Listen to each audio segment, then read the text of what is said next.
de dentro de textos no livro de Romanos que devem sobressair. Romanos 8 provavelmente é o que vem primeiro na nossa mente, mas eu acho que eu queria elevar Romanos 5, 1 a 11. É um texto precioso e eu espero que conseguimos raspar um pouco da sua preciosidade hoje à noite. Romanos 5, 1 a 11. Vamos ler. Graças a Deus pelos nossos vizinhos, eu vou tentar ler mais alto para a gente poder ouvir. Justificados, pois, mediante a fé, temos paz com Deus por meio do nosso Senhor Jesus Cristo, pelo qual obtivemos também acesso pela fé a esta graça, na qual estamos firmes e nos gloriamos na esperança da glória de Deus. E não somente isto, mas também nos gloriamos nas tribulações, sabendo que a tribulação produz perseverança, a perseverança produz experiência, e a experiência produz esperança. Ora, a esperança não nos deixa decepcionados, porque o amor de Deus é derramado em nosso coração pelo Espírito Santo que nos foi dado. Verso 6. Porque Cristo, quando nós ainda éramos fracos, morreu a seu tempo pelos ímpios. Dificilmente alguém morreria por um justo, embora por uma pessoa boa, alguém talvez tenha coragem para morrer. Mas Deus prova o seu próprio amor para conosco pelo fato de Cristo ter morrido por nós quando ainda éramos pecadores. Logo, muito mais agora, sendo justificados pelo seu sangue, seremos por ele salvos da ira. Porque se nós, quando inimigos, fomos reconciliados com Deus mediante a morte do seu Filho, muito mais, estando já reconciliados, seremos salvos pela vida. E não apenas isto, mas também nos gloriamos em Deus por meio do nosso Senhor Jesus Cristo, mediante o qual recebemos agora a reconciliação. Esta fraseologia de Paulo pega um conceito daí e usa aquela terminologia muito mais. Ele vai dizer, se isto é a verdade, então muito mais ele vai colocar outra verdade como certeza para nós. É uma construção retórica que vamos encontrar muito em capítulo 5, porém é só agora que a gente vai falar sobre isso hoje à noite. Mas prestem atenção quando a gente vê como em versículo 9 e 10, esta construção, muito mais, ele está nos dizendo que se uma coisa é verdadeira, então a outra podemos ter ainda mais certeza sobre sua veracidade. Okay? Mas quando a gente busca Deus, você é demais. Obrigado. Som. Você ligou? Som.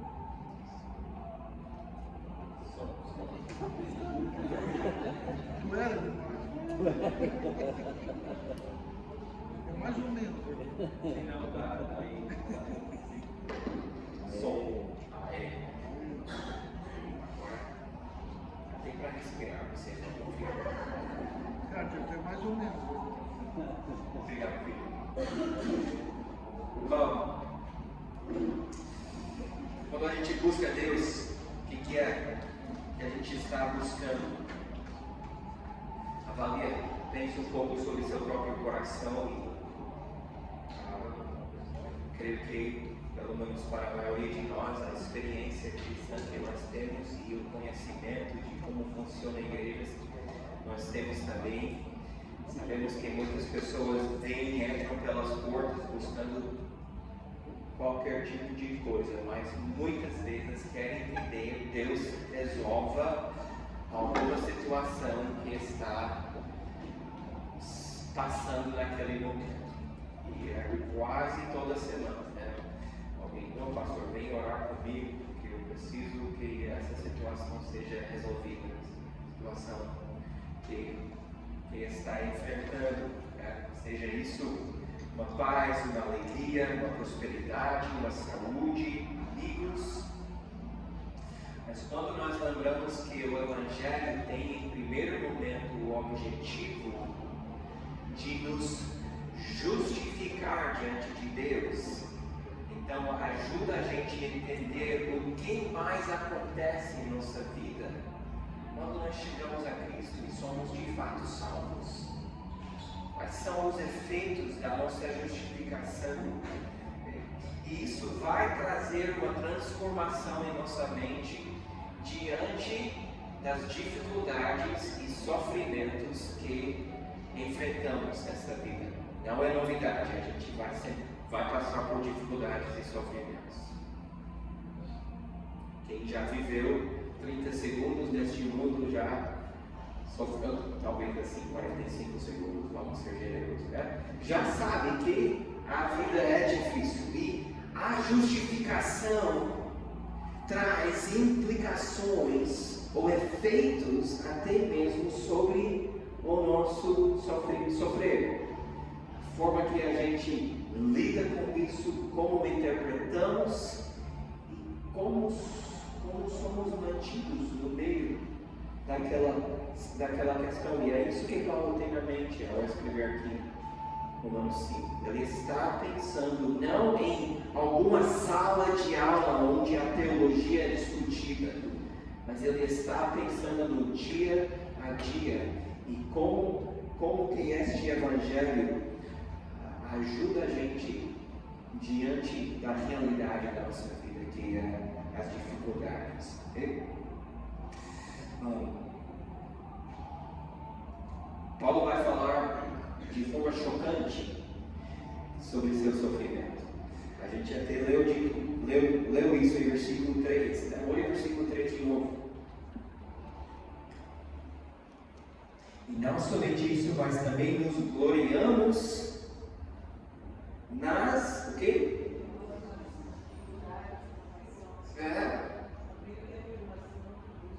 Então, ele vai nos mostrar como chegou a esta glória, esta alegria que está dentro de momento de tribulação. Mas se a gente tira esta frase primeiro e pensa, é estranho isso, não é?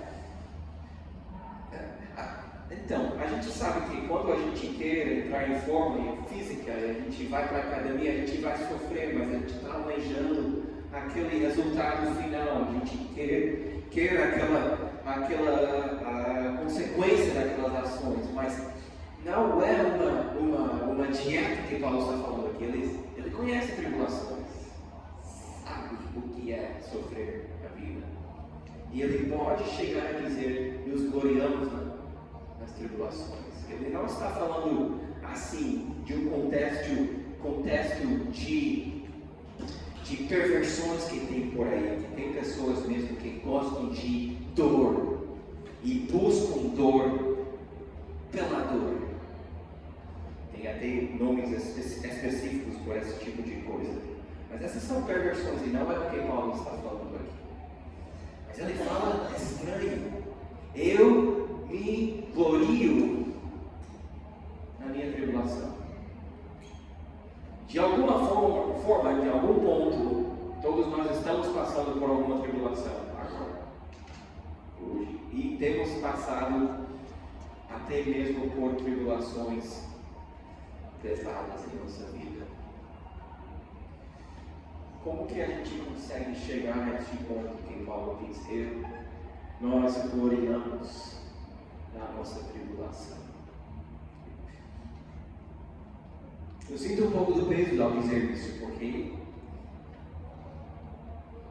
sofrimento é verdadeiro e as injustiças são reais e os questionamentos ficam. Dói. Mas eu quero dizer que a justificação, o Evangelho de Jesus Cristo e a justificação, este direito de sermos declarados justos, aceitos em Cristo, de sermos perdoados, reconciliados, termos paz, traz um efeito transformador, que não talvez alivia a angústia do momento, mas mas muda a nossa perspectiva e transforma a maneira que a gente passa por nossas dificuldades. E assim se torna até mesmo como um remédio para as outras consequências que muitas vezes acompanham as grandes e longas dificuldades e tribulações em nossas vidas. Ansiedade, depressão, síndrome de pânico, todas as coisas que muitas vezes acompanham. Eu sei que pessoas bem-sucedidas em vida sofrem de depressão também. Mas, quando a vida está boa, quando não temos problema, quando está tudo pago, quando está tudo funcionando saudável, então, aqueles momentos, ansiedade mais difícil a encontrar, mais fácil empurrar aqueles medos que trazem ansiedade para nós. E a gente precisa do Evangelho para tratar dessas questões. E é isso que Paulo traz para nós aqui. Okay? Isso é Romanos 5, 1 a 11. Eu vou passando aqui os slides, a parte que está sublinhado ali, eu creio que é a parte que vai entrar ali nas lacunas da folha, se você quer acompanhar ali na folha. Okay? Já falamos sobre as primeiras duas consequências, ou efeitos da justificação. A primeira é paz com Deus. Okay? E agora, Paulo não está dizendo a paz de Deus. Isso é outra coisa. Paz de Deus não é a mesma coisa do que quando a gente fala paz com Deus. São dois conceitos complementares, mas diferentes um do outro. E nesta questão ele está falando sobre justificação. Então ele está pensando na palavra reconciliação. Paz com Deus é possível porque somos reconciliados. A gente já olhou isso 2 semanas atrás, versículos 10 e 9. A gente já encontra a palavra reconciliação justamente por isso.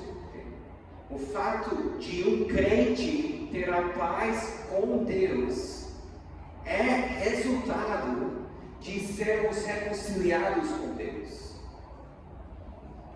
De tal ponto que podemos dizer, se é que você é salvo, você já está reconciliado com Deus. Não é algo que você vai alcançar um dia, ou não é algo que você precisa lutar para manter. É algo que acontece na nossa salvação. Observamos que assim o Evangelho entrega o que a lei nunca conseguiu entregar. A lei, a gente sabe, de capítulo 4, capítulo 3, até mais adiante, em capítulo 5, Paulo vai estar pensando sobre a diferença entre a lei, a aplicação da lei e o Evangelho. A justiça é revelada na lei e a justiça é revelada no Evangelho. Mas pela lei ninguém conseguiu a paz com Deus. E esta é a diferença entre o Evangelho de Jesus Cristo. A lei não consegue justificar e nos entregar a reconciliação, a paz, como o Evangelho consegue. A outra coisa que vimos é, versículo 2, não somente paz, mas também acesso. É tão lindo este conceito de acesso. A gente falou sobre isso 2 semanas atrás. A ideia de que quando Cristo morreu na cruz e no templo que estava tudo fechado, o véu rasgou de cima para baixo, mostrando que o caminho para Deus estava aberto a todos. Até então, acesso a Deus era super estrito. Não podia assim, hoje eu vou para a igreja, eu vou chegar, vou eu conversar com Deus, eu sei que Ele está lá dentro, eu vou abrir aqui, eu vou entrar. Não, era sempre restrito. E a lei foi construindo essas barreiras uma atrás da outra para que as pessoas não pudessem chegar. Mas no Evangelho nós temos o quê? Ingresso, um ticket. Nosso bilhete está já garantido. A gente pode ter este acesso a Deus porque somos filhos, não escravos. O filho tem acesso aos lugares da casa que o escravo não tem. Mas o filho pode ir no lugar que o escravo não pode ir. E assim vai. Nós somos filhos, não escravos. Ainda mais importante para nós nos tornamos, nós que não somos judeus, nós nos tornamos herdeiros também da promessa. E no versículo que a gente falou a respeito disso foi Hebreus 10, versículos 19 a 23, se vocês querem anotar ali para lembrar, olhar depois, Hebreus 10, 29 a 23. Mas esse acesso não é simplesmente uma ideia vaga, alheia, que não tem definição. Paulo vai nos dizer a que nós temos acesso. E assim nós queremos pensar sobre os próximos versículos. Primeira coisa, versículo 2, nós temos acesso a quê? Graça. Tem outra frase ali que é importante que nós não tratamos, pela fé. A gente falou bastante sobre isso nos outros, especialmente capítulo 3. A gente vai deixar de lado esta vez, mas pensando sobre graça, o que é graça?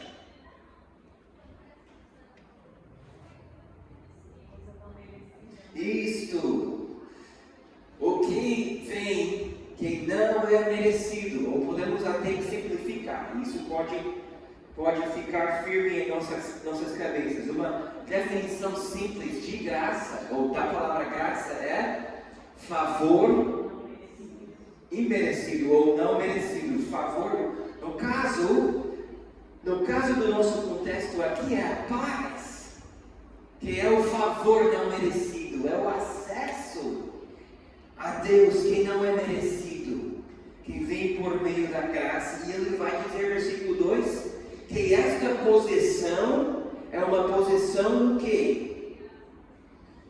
Perigosa? Uma posição assim incerta? Não, ele vai dizer que esta posição é o quê? Seguro, é firme. Ou ele vai dizer, pelo menos no original aqui, a esta graça na qual estamos seguros ou firmes. Isso porque graça elimina performance, desempenho. Se é por meio da graça, então não é por conta minha. E por isso que está seguro. Por isso que somos firmes, porque vem por conta de outro. Vem por condições estabelecidas por outro. Vem da graça. E por isso que somos firmes. Sabe que esse é um tema que a gente encontra do início ao fim da palavra de Deus. A graça de Deus vem ao encontro com os homens quando as coisas são mais escuras, ruins, pecaminosas. Lembra como Deus se abordou a Adão e Eva no jardim de Éden quando eles pecaram, estavam ali escondidos com suas folhas assim, tentando se cobrir? Lembra o que Deus falou? Foi um chamado, embora não diz a palavra graça, mas foi uma chamada graciosa. Ele não disse, Adão, eu vim atrair você. Não, ele não falou dessa forma. Ele disse, Adão, onde você está? Isso é um chamado gracioso. É um convite para Adão. chegar, arrepender, reconciliar-se. E assim vai. Noé encontrou graça nos olhos do Senhor. E assim ele, porque Abraão, ele era um pagão, adorando a lua, quando Deus chamou ele. E assim vai, todas as figuras. Do início ao fim da palavra de Deus encontramos esta graça funcionando, atuando. Mas vai comigo de novo para o livro de Hebreus. Hebreus, deixe seu dedo aqui em nós dois. Hebreus 4.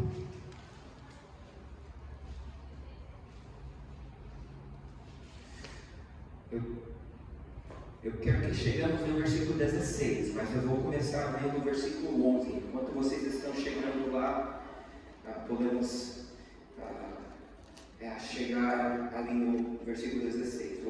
Hebreus 4, versículo 11 diz: portanto, esforcemos-nos por entrar naquele descanso, a fim de que ninguém caia, segundo aquele exemplo de desobediência. Porque a palavra de Deus é viva e eficaz, mais cortante do que qualquer espada de 2 gumes, e penetra até ao ponto de dividir alma e espírito, juntas e medulas, e apta para julgar os pensamentos e propósitos do coração. E não há criatura que não seja manifesta na sua presença. Pelo contrário, todas as coisas estão descobertas e expostas aos olhos daquele a quem temos de prestar contas. A visão de Hebreus 4, 12 e 13, especialmente quando você pega um texto, não temos tempo hoje de tratar disso, de Hebreus 4 por completo, mas a visão de 12 e 13 é que diante da palavra de Deus somos todos julgados, expostos e assim nus. Não temos para que esconder, a palavra revela o que nós queríamos esconder e estamos assim esperando somente a espada descer, cortando nossa cabeça, essa espada de 2 gumes. Mas aí vira, foi versículo 14, e chegamos ao conceito de graça. Tendo, pois, Jesus, o Filho de Deus, como grande sumo sacerdote, que abre todos os céus, conservemos firmes a nossa confissão, ou seja, temos alguém que entrou na nossa frente e levou a pancada da espada que estava nos condenando. Isso é versículo 14. O sumo sacerdote entrou para nos salvar. Versículo 15. Porque não temos sumo sacerdote que não possa se compadecer das nossas fraquezas. Pelo contrário, ele foi tentado em todas as coisas, a nossa semelhança, mas sem pecado. Outro conceito de justificação é importante. É possível, justificação é possível, por causa desta declaração. Mas daí a gente chega no versículo 16. Portanto, aproximemo-nos do trono da graça. Isso é acesso e paz, empacotado e entregue de uma só vez. Porque saindo de 12 e 13, a gente acha que esse trono não vai ser um trono de graça, vai ser um trono de juízo, de condenação. Mas ele diz, por causa de Cristo, porque ele é o perfeito sacerdote que entrou em nosso lugar, foi tentado como nós, mas sem pecado, e por causa dele nós nos aproximemos, temos acesso ao trono onde jorra graça, um trono que derrame graça sobre nós, e nós aproximemos-nos com confiança, porque sabemos que a misericórdia que precisamos é ali. A ajuda que precisamos é ali. O momento que precisamos é agora. E Deus tem essa postura para conosco. Versículo 2, amados. Então, depende, porque que a gente leu, versículo 12 e 13, somos forçados não a pensar sobre a nossa tribulação, sobre o nosso sofrimento, sobre a coisa difícil em nossa vida que a gente está carregando, e a gente está lendo ali que a palavra de Deus nos deixa expostos e a gente está, opa, e agora?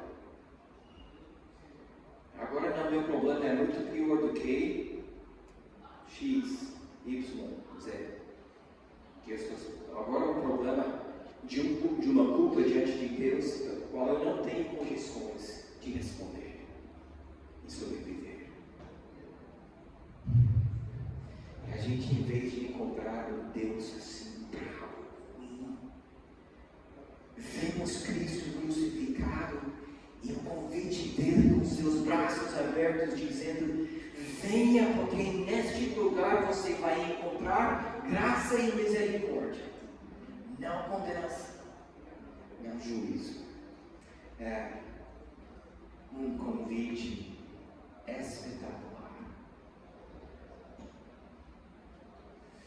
E já ajuda a gente a saber que na luta contra a ansiedade,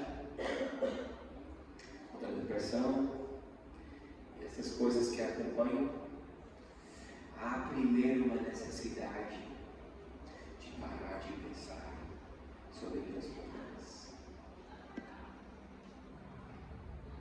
Precisamos pensar em Cristo. Ok, acesso. Temos acesso a... Uau, não apareceu ali, né? Desculpe, eu achei que estava ali já. Acesso à graça. Okay? Mas, voltando para Romanos 5.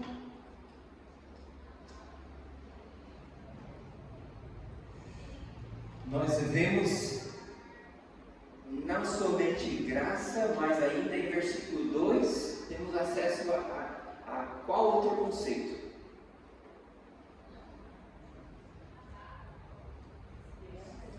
Isto, esperança. E é aqui que o negócio começa a ficar estranho. Primeiro ele vai dizer que nós gloriamos nisso. É interessante que este conceito traz para nós uma ideia de orgulho. Lembra que a gente tem falado também até aqui em Romanos, que o Evangelho atuando em nossa vida, se é que entendemos e conhecemos, o Evangelho vai matando o nosso orgulho. Não há condição da gente ficar orgulhoso diante de Deus por conta de nós. Mas aqui ele nos dá, isso é capítulo 3, versículo 27. Okay? Mas aqui ele dá um motivo de orgulho. Nós gloriamos, isso é a ideia, nós temos orgulho de quê? Nós celebramos o quê? E o orgulho está na esperança da glória de Deus. Mas o negócio fica estranho. O que é a esperança?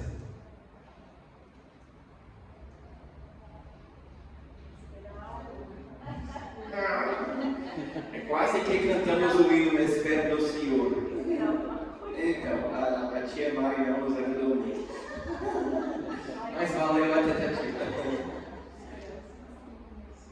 Ok, isso é em Hebreus 11.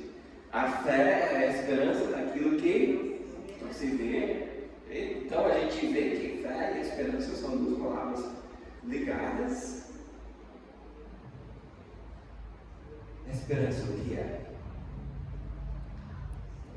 É um conceito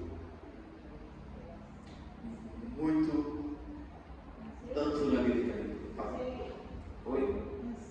Anseio, no sentido de um desejo. Ok? Então, uma boa palavra, sim.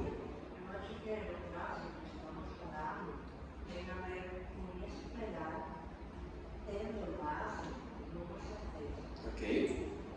Tendo alguma verdade, você aguenta.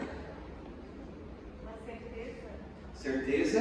Então, é isso aí. uma verdade, algo certo. Então, certeza, se a gente saísse na rua e começamos a perguntar às pessoas o que significa a palavra esperança. Sim, pessoas alheias qualquer. Qual é o conceito de esperança?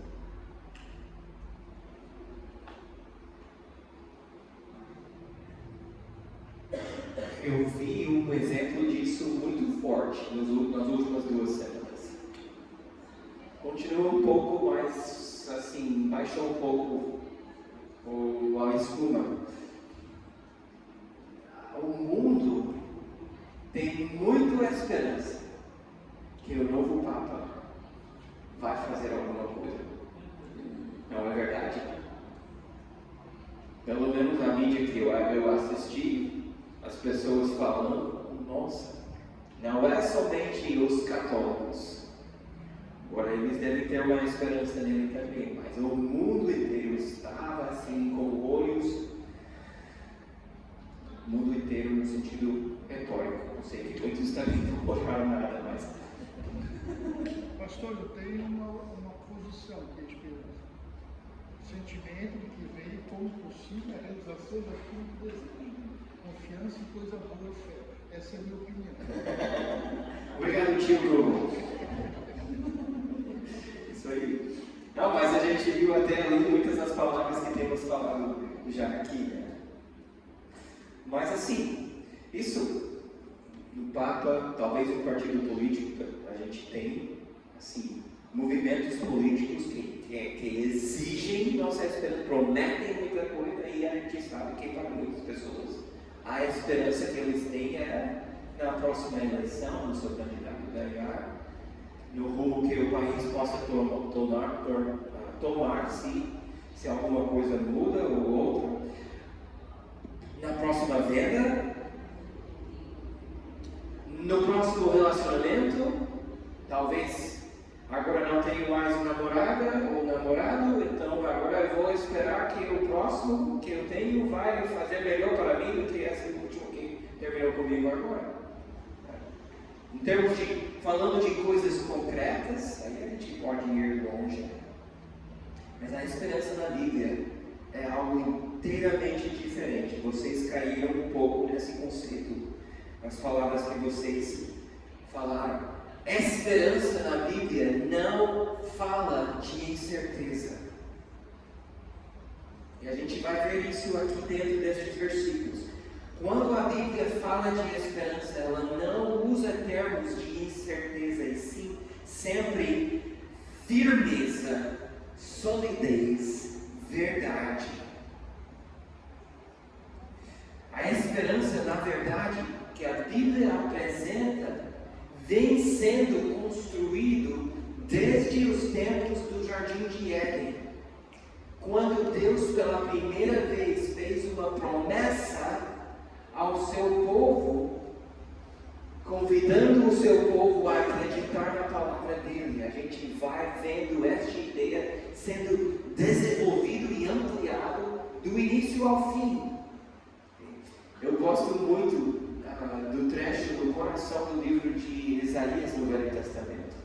Capítulo 40, tem 55 por aí, então tem muitas coisas boas antes e depois disso também, mas naqueles capítulos Deus está convidando o seu povo a deixar seus falsos deuses, seus ídolos. E ele usa tanto argumento lindo ali. Uma das coisas que ele pergunta ao povo, ele diz: olhe aos seus ídolos que vocês estão carregando de um lugar para outro. Quais deles já têm falado de você? O que vai acontecer no futuro, como eu tenho falado para vocês?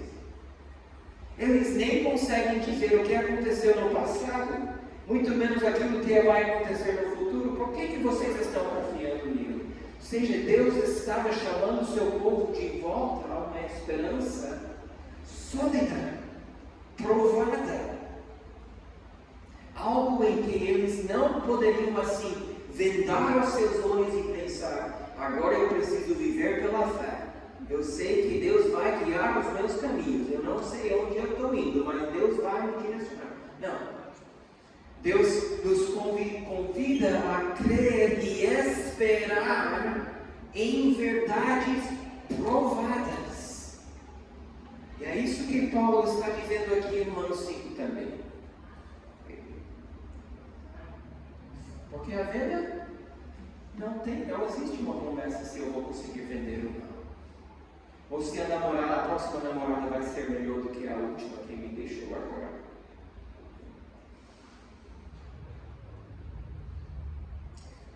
O casamento caiu em pedaços. E se a gente coloca nossa esperança em coisas assim, então, de fato, encontraremos no fundo do poço, ou decepcionados, porque mesmo vendendo, ou mesmo tendo aquela pessoa dos meus sonhos ao meu lado, acordei com ela e eu descobri que ela também é pecadora.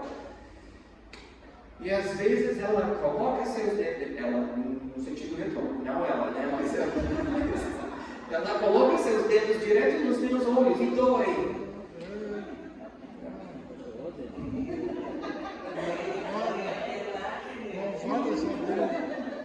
Por isso que agora eu uso óculos. Não, porque essas outras coisas não existem promessas ao respeito. Mas quando nós trocamos a nossa esperança em coisas sólidas por essas outras coisas tantas que são incertas, a gente está abrindo uma porta e correndo para dentro de uma sala, de um mar de depressão. Por quê? Aquelas coisas não conseguem nem dizer o que vai acontecer, o que aconteceu no passado, muito menos vai nos dizer o que vai acontecer no futuro. A depressão muitas vezes surge em nós, porque somos idólatras e temos esperança mal direcionada. Eu lembro quando eu era pastor de jovens e um rapaz que era bem conhecido, popular, tem na escola municipal da cidade ali. Na verdade, eu trabalhei com ele também no supermercado. Ele tirou a própria vida dele. Assim, ele tinha um carrão limpo, parecia que ele não tinha razão de fazer isso e aquilo. Eu comecei a estudar, tentar entender um pouco mais o que leva uma pessoa a tirar a sua própria vida. E a resposta está aqui. Por que alguém vai suicidar-se? É falta de esperança. Ou é uma esperança desfalida, decepcionada. Eu achei que isso iria me satisfazer, me preencher. A depressão, entramos numa depressão porque não temos esperança. Depressão é a consequência de não termos esperança. Agora, existem muitos fatores, eu estou querendo simplificar demais, mas na sua essência, até mesmo o psicólogo vai dizer isso para nós. A esperança, a falta de esperança leva a gente à depressão. E a consequência da depressão, no seu limite, no seu fim, é o suicídio. Então, qual é o remédio que a gente precisa tomar? A gente precisa de uma esperança sólida, firme.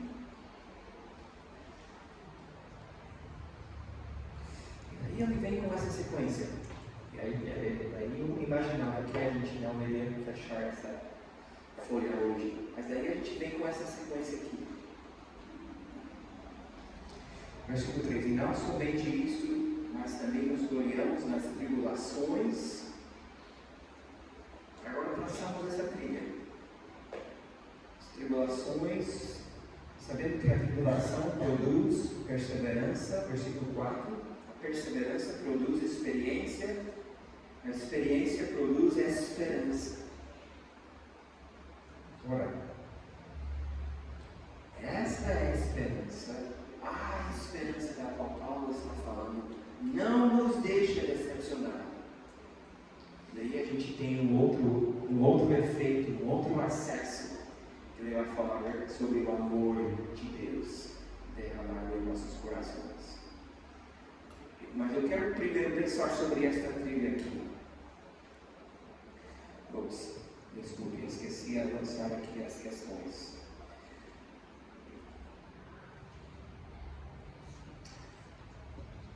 Qual é a lógica desta sequência?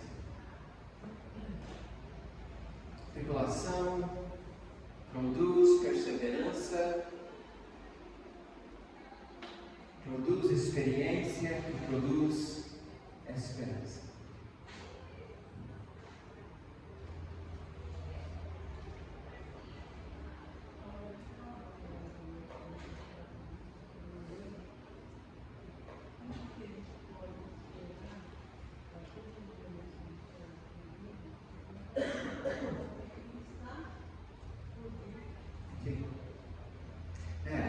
Essa é um peso da glória maior do que o peso da dor que eu estou sentindo.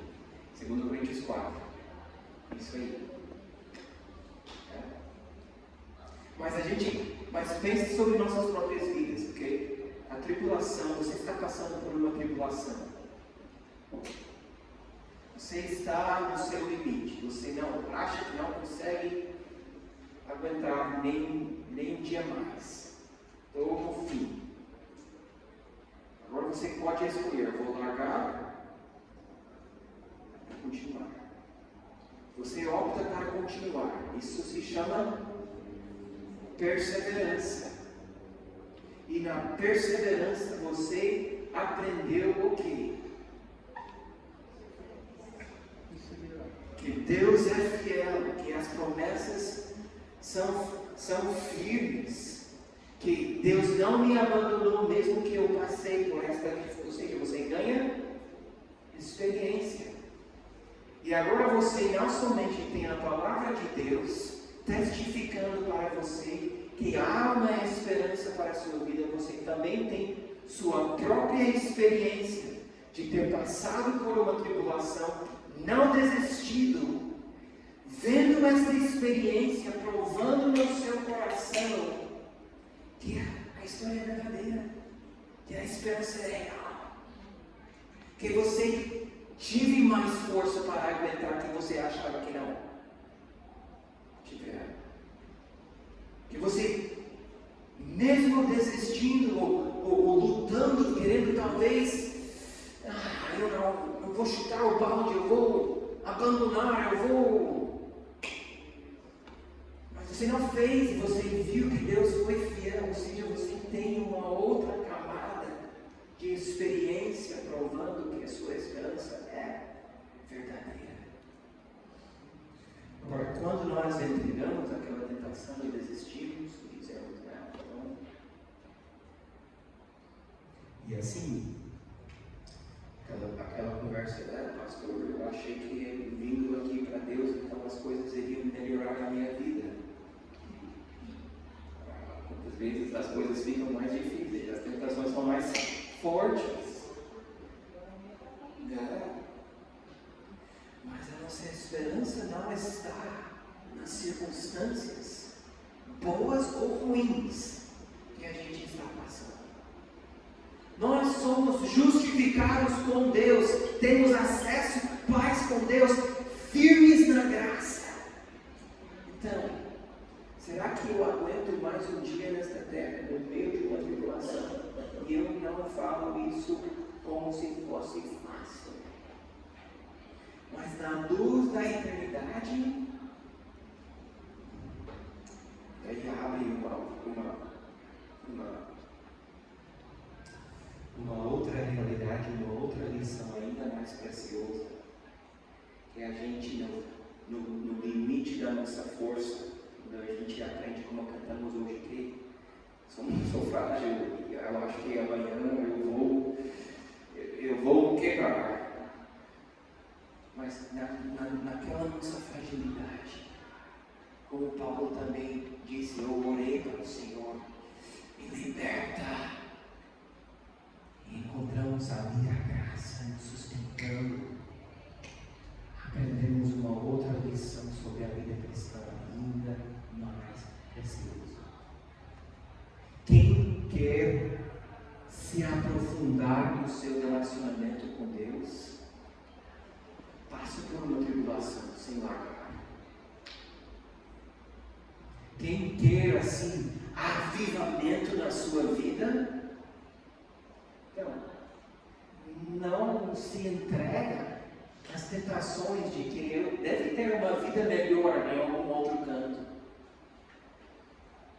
Quem quer crescer com Cristo, aprende a gloriar nas suas tribulações.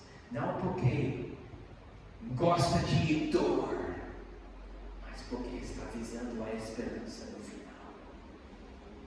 Visando que esta experiência vai me fortalecer, vai fortalecer a minha fé. E vai me encorajar.